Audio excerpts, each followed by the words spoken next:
Elles pointent le bout de leur nez. Ce sont les truffes noires du Périgord. Et les premières de la saison à sortir ont, semble-t-il, pris la clé des champs. Ce n'est pas en Dordogne qu'elles ont été trouvées, mais en Gironde, où l'on compte de plus en plus de trufficulteurs. Chasse au diamant noir du côté de Saint-Émilion, avec Jean-Pierre Stahl et Jean-Michel Litvine.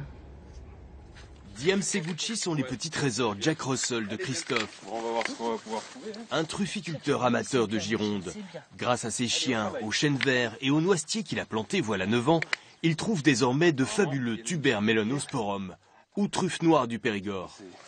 C'est typique sur les truffières, hein? Oui, vous voyez celle-là, elle était en surface. Parfum extra. Allez, la petite récompense. Allez, j'ai eu à l'âge de 2 mois, donc elle était déjà très gourmande. Donc j'ai pu, avec le jeu et la nourriture, faire ce que je voulais avec le chien. Voilà, faut être patient. C'est quand même des Jack Russell, donc c'est assez dur de caractère.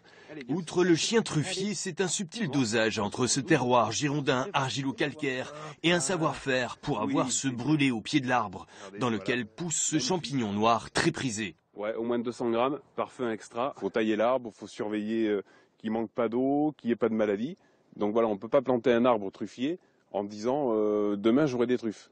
Voilà, celui-là il a démarré à l'âge de 6 ans ou 7 ans, mais c'est vraiment pas un haricot magique et voilà, il faut travailler tout le temps.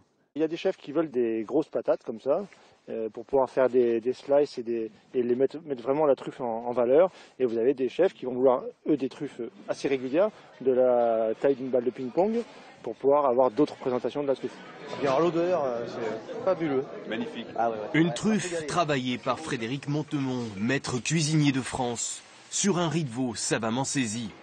Il y a un équilibre intéressant pour moi. Alors c'est terre-terre, c'est vraiment le riz de veau la terre, la truffe la terre, mais ça explose en bouche pour moi. Et la polenta qui vient juste apporter une petite douceur, c'est intéressant.